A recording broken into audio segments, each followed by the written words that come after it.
Sir, with your permission, I rise to lay on the table a copy each of the following papers, Hindi and English versions, under Article 281 of the Constitution, Report for 2026 to 2031, Volume 1, Main Report of the 16th Finance Commission. 2.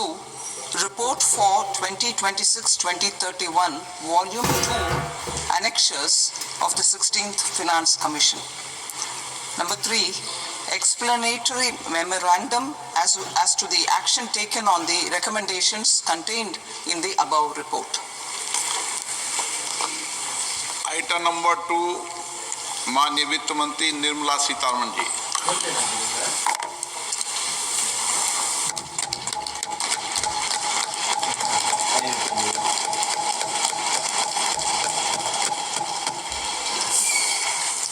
Honorable Speaker, sir, on the sacred occasion of Magh Purnima and the birth anniversary of Guru Ravidas, I present the budget for the year 2026-2027. Since we assumed office 12 years ago, India's economic trajectory has been marked by stability, fiscal discipline, sustained growth, and moderate inflation.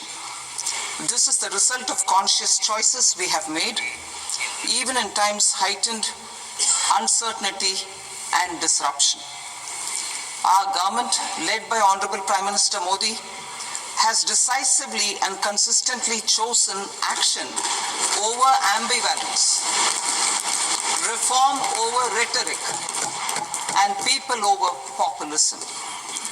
We have pursued far-reaching structural reforms, fiscal prudence and monetary stability, whilst maintaining a strong thrust on public investment. Keeping Atmanirbharta as a lodestar, we have built domestic manufacturing capacity, energy security, and reduced critical import dependencies. Simultaneously, we have ensured that citizens benefit from every action of the government, undertaking reforms to support employment generation, agricultural productivity, household purchasing power, and universal services to people. These measures have delivered a high growth rate of around 7% and helped us make substantial strides in poverty reduction and improvement in the lives of our people. Today, we face an external environment in which trade and multilateralism are imperiled and access to resources and supply chains are disrupted. New technologies are transforming production systems while sharply increasing demands on water, energy, and critical minerals. India will continue to take confident steps towards Viksit Bharat, balancing ambition with inclusion. As a growing economy with expanding trade and capital needs, India must also remain deeply integrated with global markets, exporting more and attracting stable long-term investment. As I begin Part A, I want to express my gratitude to the people for standing firmly with us as we forge our way together towards becoming one of the largest economies of the world.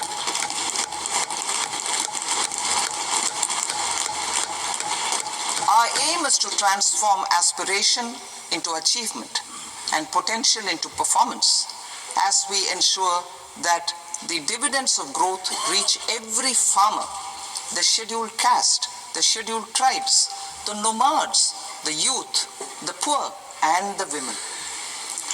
In Viksit Bharat Young Leaders Dialogue 2026, several innovative ideas were shared with our Prime Minister, which have inspired many of the proposals, making this a unique Yuva Shakti-driven budget.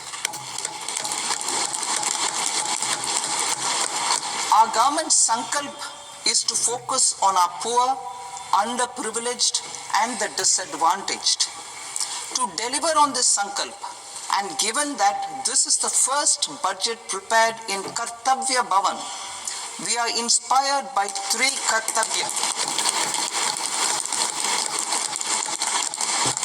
Our first Kartavya is to accelerate and sustain economic growth by enhancing productivity and competitiveness and building resilience to volatile global dynamics. Our second Kartavya is to fulfill aspirations of our people and build their capacity, making them strong partners in India's path to prosperity. Our third Kartavya, aligned with our vision of Sabka Saath, Sabka Vikas, is to ensure that every family, community, region, and sector has access to resources, amenities, and opportunities for meaningful participation. This threefold approach requires a supportive ecosystem. The first requirement is to sustain the momentum of structural reforms, continuous, adaptive, and forward-looking.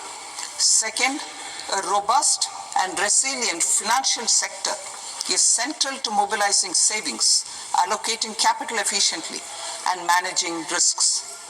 Third, cutting-edge technologies, including AI applications, can serve us as force multipliers for better governance. Reform Express. Our government has undertaken comprehensive reforms towards creating employment, boosting productivity, and accelerating growth. After the Prime Minister's announcement on Independence Day in 2025, over 350 reforms have been rolled out. This includes GST simplification, notification of labor codes, and rationalization of mandatory quality control orders. High-level committees have been formed, and in parallel, the central government is working with the state governments on deregulation and reducing compliance requirements. The Reform Express is well on its way and will maintain its momentum to help us fulfill our Kartavya. I now move to specific proposals. Under our first Kartavya, to accelerate and sustain economic growth, I propose interventions in 6 areas. 1. Scaling up manufacturing in 7 strategic and frontier sectors. 2. Rejuvenating legacy industrial sectors. 3. Creating champion MSMEs. 4. Delivering a powerful push for infrastructure. 5. Ensuring long-term security and stability. And 6. Developing city economic regions. Scaling up of manufacturing in 7 strategic and frontier sectors. Biopharma Shakti, meaning biopharma strategy for health advancement through knowledge, technology, and innovation. India's disease burden is observed to be shifting towards non-communicable diseases like diabetes, cancer, and autoimmune disorders. Biologic medicines are key to longevity and quality of life at affordable costs. To develop India as a global biopharma manufacturing hub,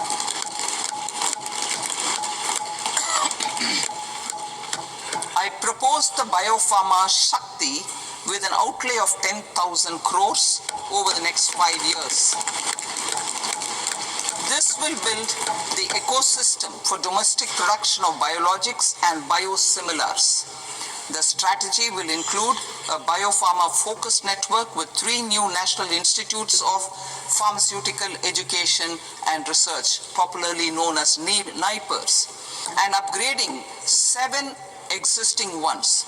It will also create a network of 1,000 accredited India clinical trials sites We propose to strengthen the Central Drug Standard Control Organization to meet global standards and approve timeframes through and approval timeframes through a dedicated scientific review cadre and specialists. India's Semiconductor Mission 1.0 expanded India's semiconductor sector capabilities.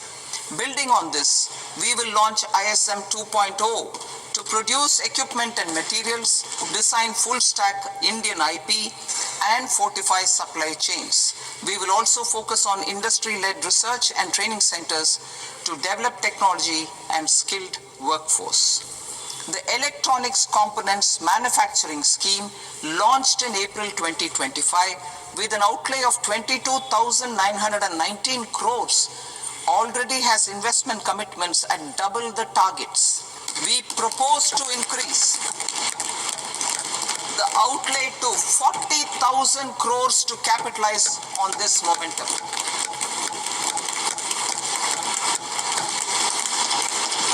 A scheme for rare earth permanent magnets was launched in 2025 November. We now propose to support the mineral-rich states of Odisha, Kerala, Andhra Pradesh, and Tamil Nadu to establish dedicated rare earth corridors to promote mining, processing, research, and manufacturing. To enhance domestic chemical production and reduce import dependency, we will launch a scheme to support states in establishing 3 dedicated chemical parks through challenge route on a cluster-based plug-and-play model. Strong capital goods.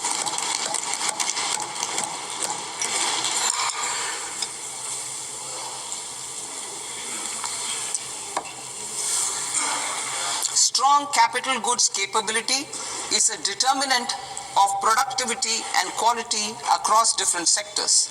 Towards building this capacity, I propose the following.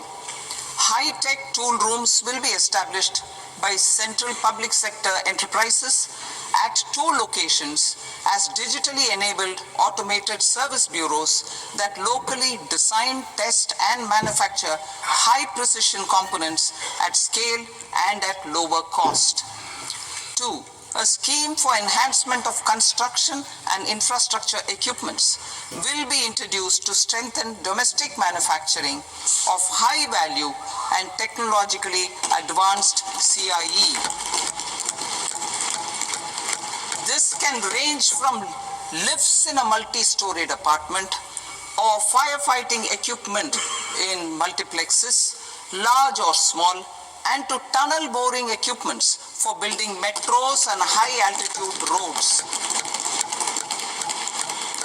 I also propose a scheme for container manufacturing to create a globally competitive container manufacturing ecosystem with a budgetary allocation of 10,000 crores over a 5-year period. For the labor-intensive textile sector, I propose an integrated program with 5 subparts. 1. The National Fiber Scheme for Self-Reliance in Natural Fibers, such as silk, wool, and jute, man-made fibers, and new-age fibers. Textile Expansion and Employment Scheme to modernize traditional clusters with capital support for machinery, technology upgradation, and common testing and certification centers. 3. The National Handloom and Handicraft Program to integrate and strengthen existing schemes and ensure targeted support for weavers and artisans. Tex Eco Initiative to promote globally competitive and sustainable textiles and apparels. Samarth 2.0 to modernize the upgrade the textile skilling ecosystem through collaboration with industry and academic institutions. Further, I propose to set up mega textile parks in challenge mode They can also focus on bringing value addition to technical textiles. I propose to launch the Mahatma Gandhi Gram Swaraj initiative to strengthen khadi, handloom and handicrafts. This will help in global market linkage and branding. It will streamline and support training, skilling, quality of process and production. This will benefit our weavers, village industries, one district, one product ODOP initiative and also our rural youth. India has the potential to emerge as a global hub for high quality, affordable sports goods. I propose a dedicated initiative for sports goods that will promote manufacturing, research and innovation in equipment design as well as material sciences. Rejuvenation of legacy industrial clusters. I propose to introduce a scheme to revive 200 legacy industrial clusters to improve their cost competitiveness and efficiency through infrastructure and technology upgradation. Creating champion SMEs and supporting micro enterprises. Recognizing MSMEs as a vital engine of growth, I propose a three-pronged approach to help them grow as champions. Equity support. I propose to introduce a dedicated 10,000 crores SME growth fund to create future champions, incentivizing enterprises based on select criteria. I also propose to top up the Self-Reliant India Fund set up in 2021 with 2,000 crores to continue support to micro enterprises and maintain their access to risk capital. Liquidity support. With TREADS, more than 7 lakh crore has been made available to MSMEs. To leverage its full potential, I propose 4 measures. 1. Mandate TREADS as the transaction settlement platform for all purchases from MSMEs by CPSEs, serving as a benchmark for other corporates.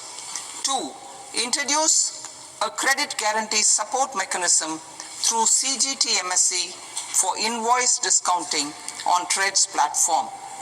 3. Link GEM with TREADS for sharing information with financiers about government purchases from MSMEs, encouraging cheaper and quicker financing. 4. Introduce TREADS receivables as asset-backed securities, helping develop a secondary market, enhancing liquidity and settlement of transactions. Professional support. Government will facilitate professional institutions such as the ICAI, ICSI, ICMAI to design short-term modular courses and practical tools to develop a cadre of corporate mitras, especially in Tier 2 and Tier 3 towns. These accredited para-professionals will help MSMEs meet compliance requirements at affordable costs. Infrastructure. During this past decade, our government has undertaken several initiatives for large-scale enhancement of public infrastructure, including through new financing instruments such as Infrastructure Investment Trust (InvITs) and Real Estate Investment Trust (REITs), and institutions like NIIF and NABFID. We shall continue to focus on developing infrastructure in cities with over 5 lakh population, that is Tier 2, Tier 3 cities, which have expanded to become growth centers.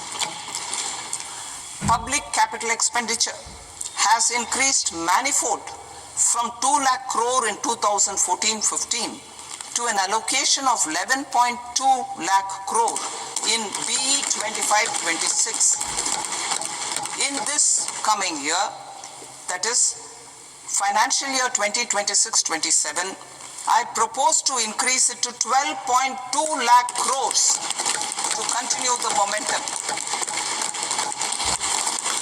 To strengthen the confidence of private developers regarding risks during infrastructure development and construction phase, I propose to set up an infrastructure risk guarantee fund to provide prudentially calibrated partial credit guarantee to lenders. Over the years, rights have emerged as a successful instrument for asset monetization. I propose to accelerate recycling of significant real estate assets of the CPSEs through the setting up of dedicated rights. To promote environmentally sustainable movement of cargo, I propose to 1. Establish new dedicated freight corridors connecting Dankuni in the east to Surat in the west. Operationalize 20 new national waterways over the next 5 years. Starting with National Waterways 5 in Orissa to connect mineral-rich areas of Talcher and Angul and industrial centers like Kalinga Nagar to the ports of Paradip and Dhamra. Training institutes will be set up as regional centers of excellence for development of required manpower for these waterways. This will benefit youth in the entire stretch of the waterways to train and acquire skills. Further, a ship repair ecosystem catering to inland waterways will also be set up at Varanasi and Patna. And C. Launch a coastal cargo promotion scheme for incentivizing a modal shift from rail to road to increase the share of inland waterways and coastal shipping from 6% to 12% by 2047. To enhance last mile and remote connectivity and promote tourism, I propose to give incentives to indigenize manufacturing of seaplanes. A seaplane VGF scheme will be also introduced to provide support for operations. Carbon capture, utilization and storage. Aligning with the roadmap launched in December 2025, the carbon capture, utilization and storage technologies at scale will achieve higher readiness and in end-use application across 5 industrial sectors, including power, steel, cement, refineries, and chemicals. An outlay of 20,000 crore is proposed over the next 5 years for this purpose. City economic regions. Cities are India's engines of growth, innovation, and opportunities. We shall now focus on Tier 2, Tier 3 cities, and even temple towns, which need modern infrastructure and basic amenities. This budget aims to further amplify the potential of cities to deliver the economic power of agglomerations by mapping city economic regions based on their specific growth drivers. An allocation of 5,000 crore per CER over 5 years is proposed for implementing their plans through a challenge mode with a reform-cum-result-based financing mechanism. In order to promote environmentally sustainable passenger systems, we will develop 7 high-speed rail corridors between cities as growth connectors, namely Mumbai to Pune, Pune to Hyderabad, Hyderabad to Bengaluru, Hyderabad to Chennai, Chennai to Bengaluru, Delhi to Varanasi, Varanasi to Siliguri.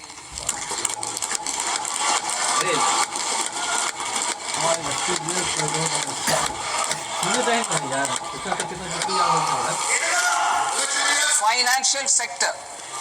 The Indian banking sector today is characterized by strong balance sheet, historic highs in profitability, improved asset quality, and coverage exceeding 98% of villages in the country. At this juncture, we are well placed to futuristically evaluate the measures needed to continue on the path of reform-led growth of this sector. I propose setting up a high-level committee on banking for Vikasit Bharat. High-level committee on banking for Vikasit Bharat to comprehensively review the sector and align it with India's next phase of growth, while safeguarding financial stability, inclusion, and consumer protection.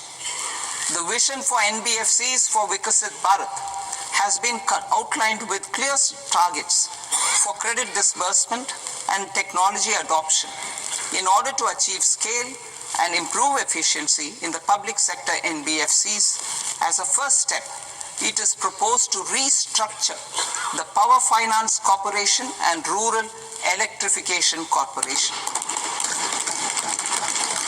I propose a comprehensive review of the foreign exchange management non-debt instruments rules to create a more contemporary, user-friendly framework for foreign investments consistent with India's evolving economic priorities.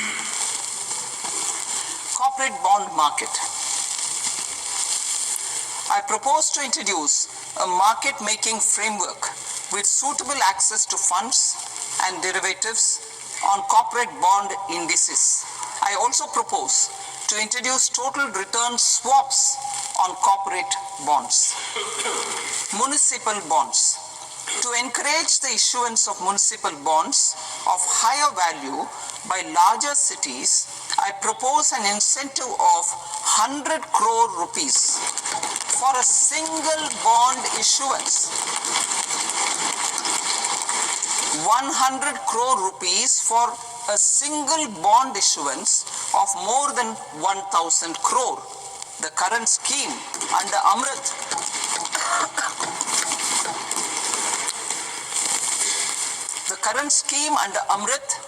which incentivizes issuances up to 200 crores only, will also continue to support smaller and medium towns. That will also continue to support the smaller and medium towns. Ease of doing business. Individual persons resident outside India, PROI, will be permitted to invest in equity instruments of listed Indian companies through the Portfolio Investment Scheme. It is also proposed to increase the investment limit for an individual PROI under the scheme from 5% to 10%, with an overall investment limit for all individual PROIs to 24% from the current 10%. Emerging technologies including AI. 21st century is technology driven. Adoption of technology is for the benefit of all people. Farmers in the field, women in STEM, youth keen to upskill, and Divyangjan to access newer opportunities. The government has taken several steps to support new technologies through AI mission, National Quantum Mission, Anusandhan National Research Fund, and Research and Development and Innovation Fund. Our second kartavya is to fulfill aspirations and build capacities. Close to 25 crore individuals have come out of multi-dimensional poverty through a decade of our government's sustained and reform-oriented efforts.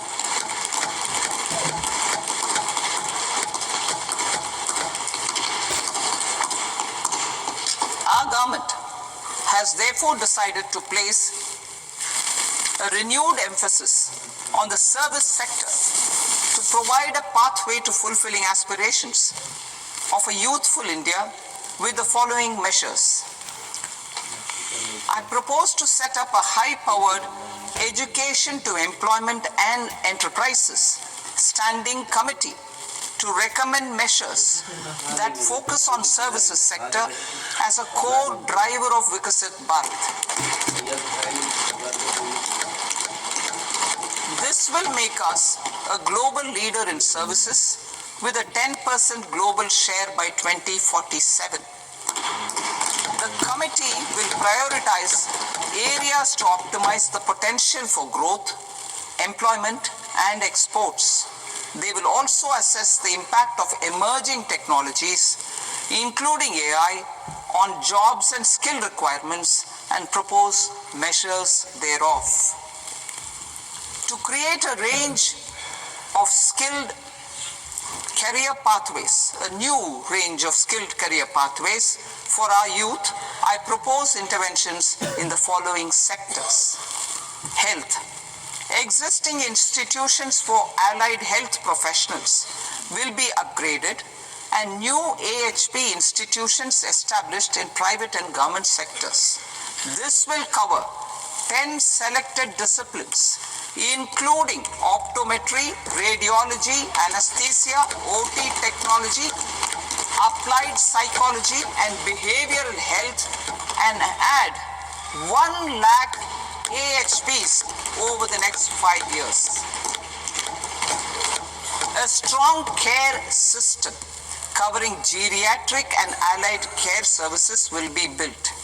A variety of NSQF aligned programs will be developed to train multi-skilled caregivers, combining core care and allied skills such as wellness, yoga, and operation of medical assistive devices. In the coming year, 1.5 lakh caregivers will be trained.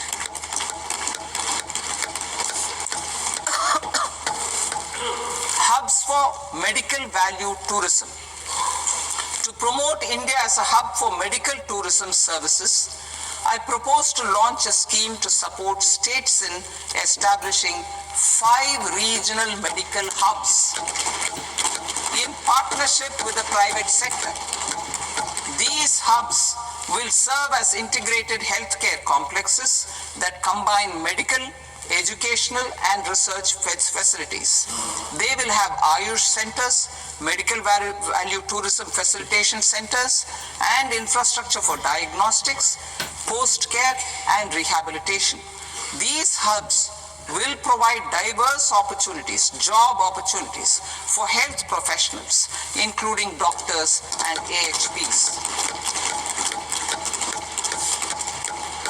Ancient Indian yoga, already respected in several parts of the world, was given a mass global recognition when Honorable Prime Minister took it to the UN.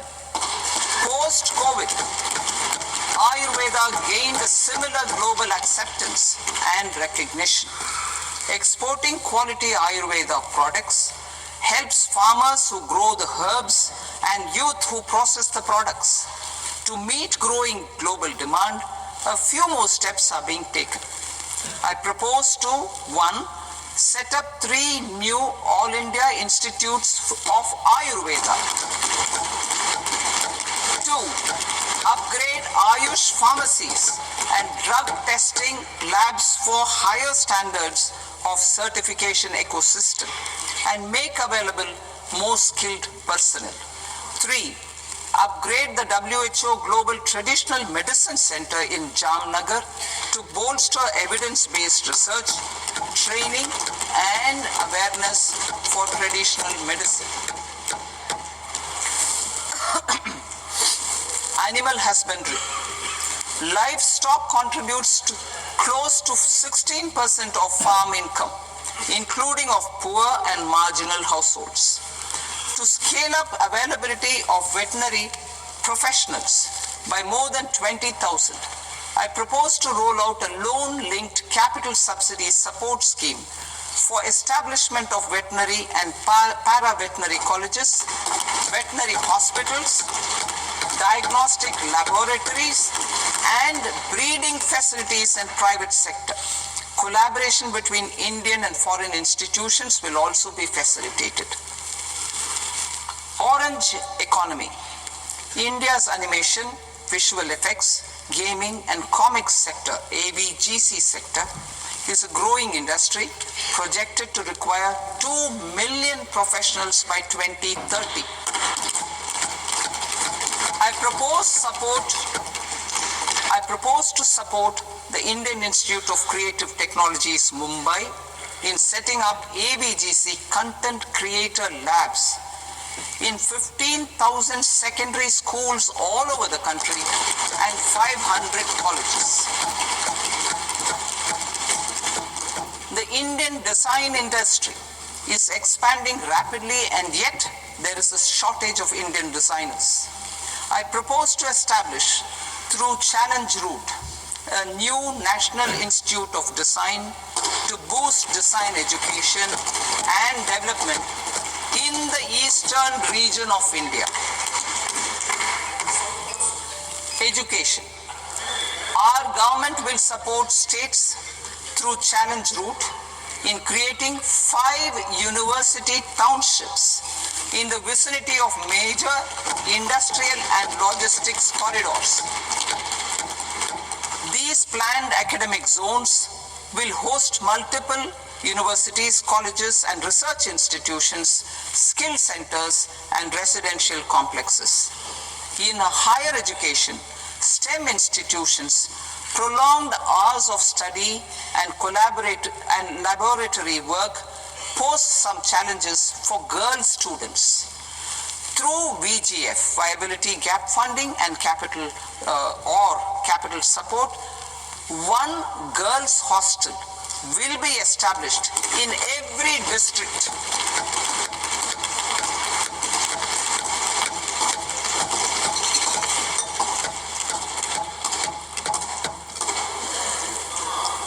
To promote astrophysics and astronomy via immersive experiences, 4 telescope infrastructure facilities will be set up or upgraded. The National Large Solar Telescope, the National Large Optical Infrared Telescope, the Himalayan Chandra Telescope, and the Cosmos 2 Planetarium. Tourism. The tourism sector has the potential to play a large role in the employment generation, forex earnings, and expanding the local economy. I propose to set up a National Institute of Hospitality by upgrading the existing National Council for Hotel Management and Catering Technology. It will function as a bridge between academia, industry, and government. I also propose a pilot scheme for upskilling 10,000 guides in 20 iconic tourist sites through a standardized, high-quality, 12-week training course in hybrid mode in collaboration with the Indian Institute of Management. A national destination digital knowledge grid will be established to digitally document all places of significance, cultural, spiritual, and heritage. This initiative will create a new ecosystem of jobs for local researchers, historians, content creators, and technology partners. India has the potential and opportunity to offer world-class trekking and hiking experience. We will develop ecologically sustainable mountain trails in Himachal Pradesh, Uttarakhand, and Jammu Kashmir.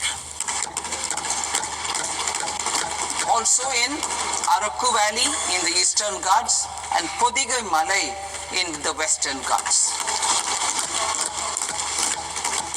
Turtle trails along key nesting sites in the coastal areas of Odisha, Karnataka and Kerala.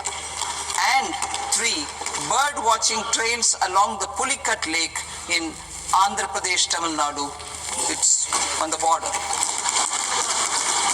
Under the visionary leadership of Honorable Prime Minister, we established the International Big Cat Alliance in 2024.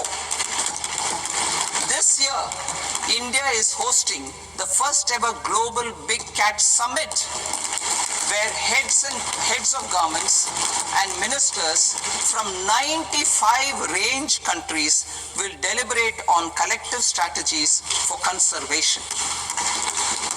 Heritage and culture tourism. I propose to develop 15 archaeological sites, including Lothal, Dholavira, Rakhigarhi, Adichanallur, Sarnath, Hastinapur, and Leh Palace into vibrant experiential cultural destinations. Excavated landscapes will be open to the public through curated walkways.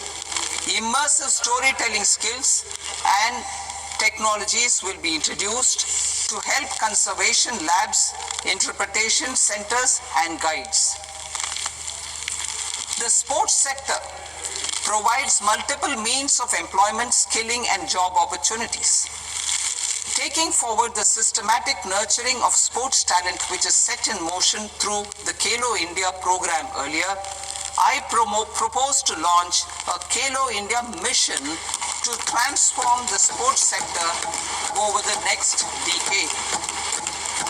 The mission will facilitate an integrated talent development pathway supported by training centers which are foundational, intermediate, and elite levels.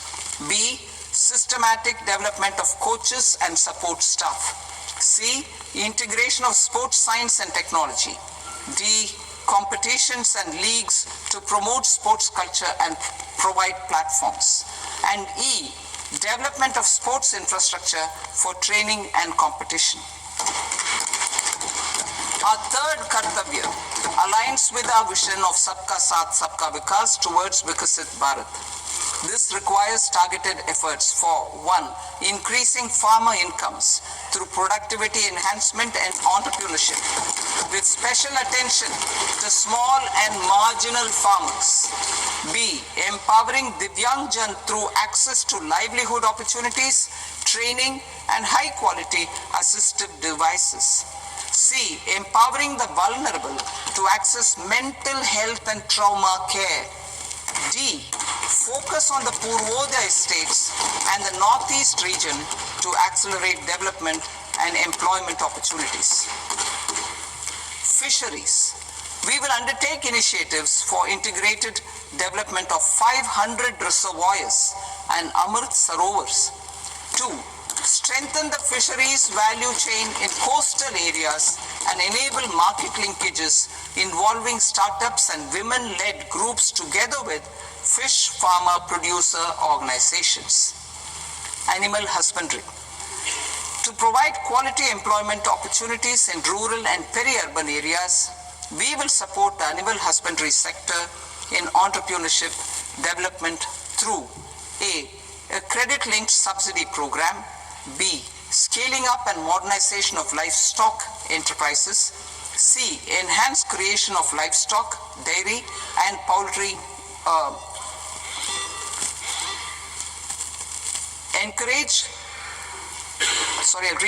enhanced creation of livestock, dairy, and poultry-focused integrated value chains, and D.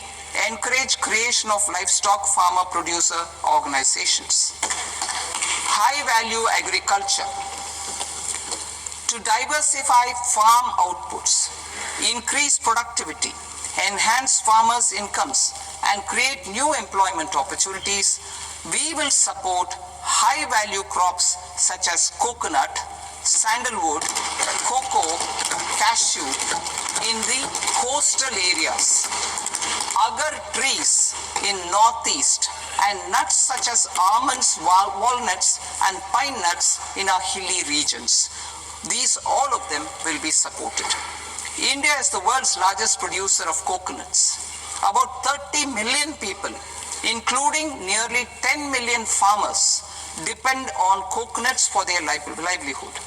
To further enhance competitiveness in coconut production, I propose a coconut promotion scheme to increase production and enhance productivity through various interventions, including replacing and non-productive trees with new saplings or plants or varieties in major coconut growing states. A dedicated program is proposed for Indian cashew and cocoa to make India self-reliant in raw cashew and coconut production and processing, enhance export competitiveness, and transform Indian cashew and Indian cocoa into premium global brands by 2030. Sandalwood. Sandalwood is closely linked to India's social and cultural heritage. Our government will partner with state governments to promote focused cultivation and post-harvest processing to restore the glory of the Indian sandalwood ecosystem, to rejuvenate old, low-yielding orchards and expand high-density cultivation of walnuts, almonds, and pine nuts. We will support a dedicated program to enhance farmer incomes and in bringing value addition by engaging youth. Bharat Vistar, that is virtually integrated system to access agricultural resources. I propose to launch Bharat Vistar, a multilingual AI tool that shall integrate the AgriStack portals and the ICAR package on agricultural practices with AI systems. This will enhance farm productivity, enable better decisions for farmers, and reduce risk by providing customized advisory support. She Marts for rural women-led enterprises. Building on the success of Lakpati Didi program, I propose to help women take the next step from credit-linked livelihoods to being owners of enterprises. Self-help entrepreneur, She Marts will be set up as community-owned retail outlets within the cluster-level federations through enhanced and innovative financing instruments. Empowering Divyangjan. Divyangjan Kaushal Yojana. Information technology, AVGC sectors, hospitality and food and beverages sectors often offer task-oriented and process-driven roles which are suitable for Divyangjan. We will ensure dignified livelihood opportunities through industry-relevant and customized training specific to each Divyangjan group. Divyang Sahara Yojana. Timely access to high-quality assistive devices for all eligible Divyangjan is a fundamental need. I propose to 1. Support the Artificial Limbs Manufacturing Corporation of India, AIIMS, to set up and to scale up production of assistive devices, invest in R&D and AI integration, strengthen PM Divyasha Kendras, and support setting up of assistive technology marts as modern retail style centers where Divyangjan and senior citizens can see, try and purchase assistive products. Reaffirming our commitment to mental health and trauma care. There are no national institutes for mental health care in North India. We will therefore set up a NIMHANS 2 and also upgrade national mental health institutes in Ranchi and in Tezpur as regional apex institutions. Emergencies expose families, particularly the poor and vulnerable, to unexpected expenditure. We will strengthen and increase these capacities by 50% in district hospitals by establishing emergency and trauma care centers. focus on Purvodaya states and northeastern regions. Purvodaya, I propose the development of an integrated East Coast industrial corridor with a well-connected node at Durgapur, creation of 5 tourism destinations in 5 Purvodaya states, and the provision of 4,000 e-buses.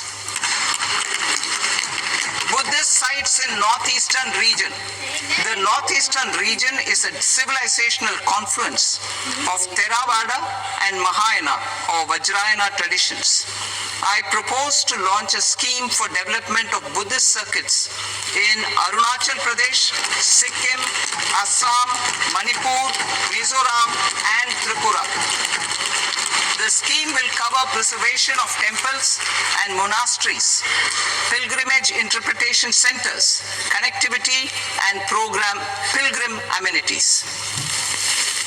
16th Finance Commission.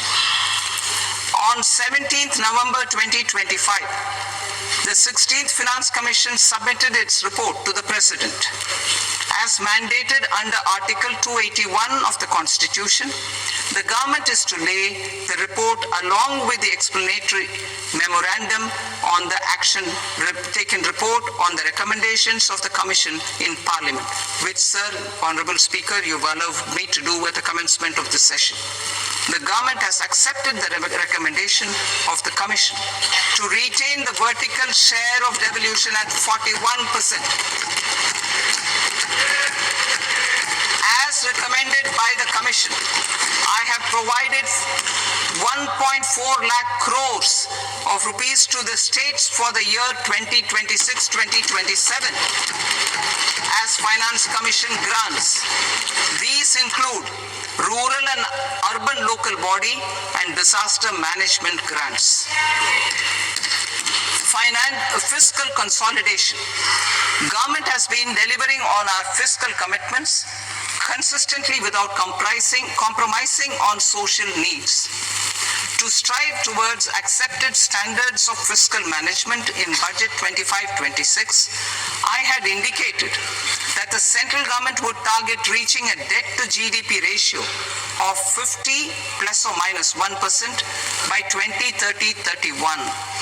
In line with this, the debt to GDP ratio is estimated to be 55.6% of GDP in BE 26-27, compared to 56.1% of GDP in RE 25-26. A declining debt to GDP ratio will gradually free up resources for priority sector lending and expenditure by reducing the outgo on interest payments. One of the main operational instruments for debt targeting is the fiscal deficit. I am happy to inform this august House that I fulfilled my commitment made in 2021-2022 to reduce fiscal deficit below 4.5% of GDP by 25-26. In RE 25-26, the fiscal deficit has been estimated at par with BE of 2025-26 at 4.4% of GDP. In line with the new fiscal prudence path of debt consolidation, the fiscal deficit in BE 26-27 is estimated to be 4.3% of the GDP.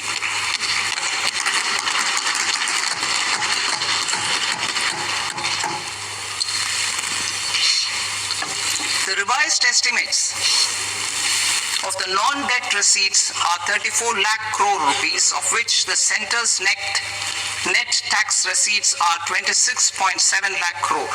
The revised estimate of the total expenditure is 49.6 lakh crore rupees, of which the capital expenditure is about 11 lakh crores. Budget estimates 2026 to 2027. Coming to 26-27, the non-debt receipts and the total expenditure are estimated as 36.5 lakh crore and 53.5 lakh crore respectively. The centre's net tax receipts are estimated at 28.7 lakh crore rupees. To finance the fiscal deficit, the net market borrowings from dated securities are estimated at 11.7 lakh crore rupees. The balance financing is expected to come from small savings and other sources. The gross market borrowings are estimated at 17.2 lakh crore rupees. I'll now move to Part B. Part B, direct taxes.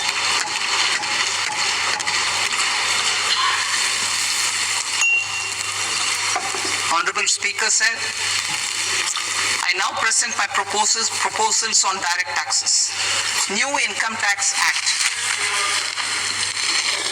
In July 2024, I announced a comprehensive review of the Income Tax Act 1961. This was completed in a record time, and the Income Tax Act 2025 will come into effect from 1st April 2026. The simplified income tax rules and forms will be notified shortly, giving adequate time to taxpayers to acquaint themselves with its requirements. The forms have been redesigned such that ordinary citizens can comply without difficulty. Ease of living. I propose that any interest awarded by the Motor Accident Claims Tribunal to a natural person will be exempt from income tax, and any TDS on this account will be done away with.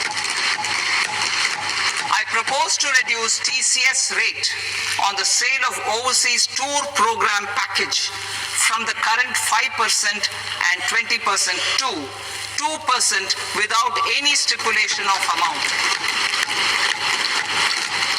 I propose to reduce TCS rate for pursuing education and for medical purposes under the Liberalized Remittance Scheme, popularly known as LRS, from 5% to 2%.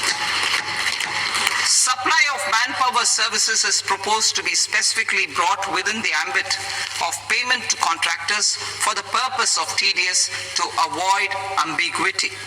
Thus, TDS on these services will be at the rate of either 1% or 2% only. I propose a scheme for small taxpayers wherein a rule-based automated process will enable obtaining a lower or nil deduction certificate instead of filing an application with the assessing officer. For the ease of taxpayer holding securities in multiple companies, I propose to enable depositories to accept Form 15G or Form 15H from the investor and provide it directly to various relevant companies. I propose to extend time available for revising returns from 31st December to up to 31st March with the payment of a nominal fee. I also propose to stagger the timeline for filing of tax returns. Individuals with ITR 1 and ITR 2 returns will continue to file till 31st July, and non-audit business cases or trusts are proposed to be allowed time till 31st August. TDS on sale of immovable property by a non-resident is proposed to be deducted and deposited through resident buyers and his or her PAN-based challan instead of requiring a TAN, which is a temporary accounting number. To address practical issues of small taxpayers like students, young professionals, tech employees, relocated NRIs, and such others, I propose to introduce a one-time 6-month foreign asset disclosure scheme for these taxpayers to disclose income or assets below a certain size. This scheme would be applicable for two categories of taxpayers, namely A, who did not disclose their overseas income or assets, and B, who disclosed their overseas income and or paid due tax but could not declare the asset acquired. For category A, the limit of undisclosed income or asset is proposed to be up to 1 crore rupees. They need to pay 30% of fair market value of asset or 30% of undisclosed income as tax and 30% as additional income tax in lieu of penalty and would thereby get immunity from prosecution. For category B, asset value is proposed to be up to 5 crore rupees. Here, immunity from both penalty and prosecution will be available with a payment of fee of 1 lakh rupees. Rationalizing penalty and prosecution. Multiplicity of proceedings are hindrance to the ease of doing business. I propose to integrate assessment and penalty proceedings by way of a common order for both. There will be no interest liability on the taxpayer on the penalty amount for the period of appeal before the first appellate authority, irrespective of the outcome of appeal process. Further,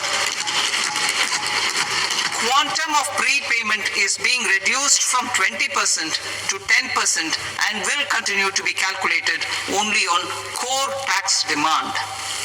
As an additional measure for reducing litigation, I propose to allow taxpayers to update their returns even after reassessment proceedings have been initiated and an additional 10% tax rate over and above the rate applicable for the relevant year. The assessing officer will then use only this updated return in his proceedings. There is already a framework for immunity from penalty and prosecution in the cases of underreporting. I propose to apply this framework for immunity to misreporting too.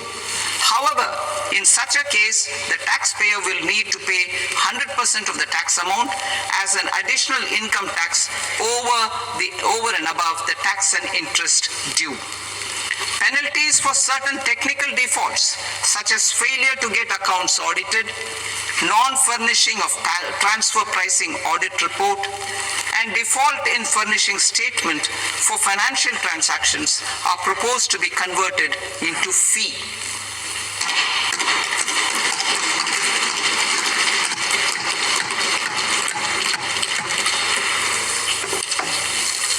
To rationalize prosecution framework under Income Tax Act while maintaining a careful balance for deterrence in some serious offense. Non-production of books of account and documents and requirement of TDS payment where payment is made in kind are being decriminalized. Further, minor offenses will attract fine only. The remaining prosecutions will be graded commensurate with the quantum of offense. They will entail only simple imprisonment with maximum imprisonment reduced to 2 years and power to courts to convert even those into fines. There is no penalty.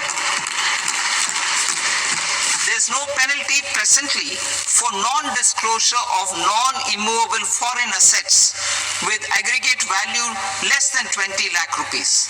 I propose to also provide them with immunity from prosecution with retrospective effect from 1/10/2024.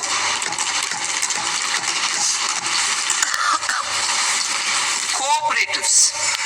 Deduction is already allowed to a primary cooperative society engaged in supplying milk, oilseeds, fruits or vegetables raised or grown by its members. I propose to extend this deduction to also include supply of cattle feed and cotton seed produced by its members. I propose to allow inter-cooperatives society dividend income as deduction under the new tax regime to the extent it is further distributed to its members. I further propose to allow exemption for a period of 3 years to dividend income received by a notified national cooperative federation on their investments made in companies up to 31/1/2026. This exemption would be allowed only for dividends further distributed to its member cooperatives. Supporting IT sector as India's growth engine. India is a global leader in software development services, IT-enabled services, knowledge process outsourcing services, and contract R&D services relating to software development. These businesses and their segments are quite interconnected with each other. All these services are proposed to be clubbed under a single category of information technology services with a common safe harbor margin of 15.5% applicable to all. The threshold for availing safe harbor for IT services is being enhanced substantially from 300 crore rupees to 2,000 crore rupees. Safe harbor for IT services shall be approved by an automated rule-driven process without any need for tax officer to examine and accept the application. Once applied by an IT services company, the same safe harbor can be continued for a period of 5 years at a stretch at its choice. For IT services companies who want to conclude advanced pricing agreement, APA, I propose to fast-track unilateral APA process for IT services and endeavor to conclude it within a period of 2 years. The period of 2 years can be extended by a further period of 6 months on taxpayers' request. I propose to extend the facility of modified returns available to the entity entering APA to its associated entities also. Attracting global business and investment. Recognizing the need to enable critical infrastructure and boost investment in data centers, I propose to provide tax holiday till 2047 to any foreign company that provides cloud services to customers globally by using data center services from India. It will, however, need to provide services to Indian customers through an Indian reseller entity. I also propose to provide a safe harbor of 15% on cost in case the company providing data center services from India is a related entity. To harness the efficiency of just-in-time logistics for electronic manufacturing, I propose to provide safe harbor to non-residents for component warehousing in a bonded warehouse at a profit margin of 2% of the invoice value. The resultant tax of about 0.7% will be much lower than in competing jurisdictions.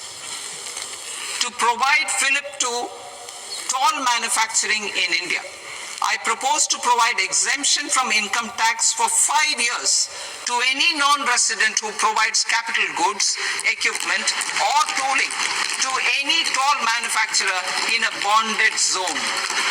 To encourage vast pool of global talent to work in India for a longer period of time, I propose to provide exemption to global non-India sourced income of a non-resident expert for a stay period of 5 years under notified schemes.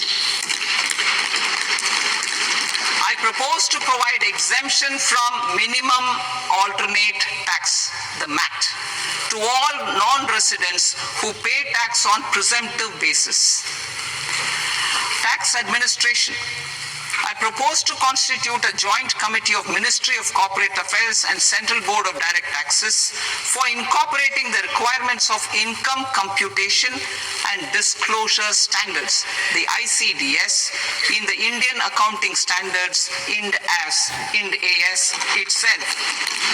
Separate accounting requirement based on ICDS will be done away with from the tax year 27-28. To support Prime Minister Modi's vision of homegrown accounting and advisory firms to become global leaders, I propose to rationalize the definition of accountant for the purposes of safe harbor rules.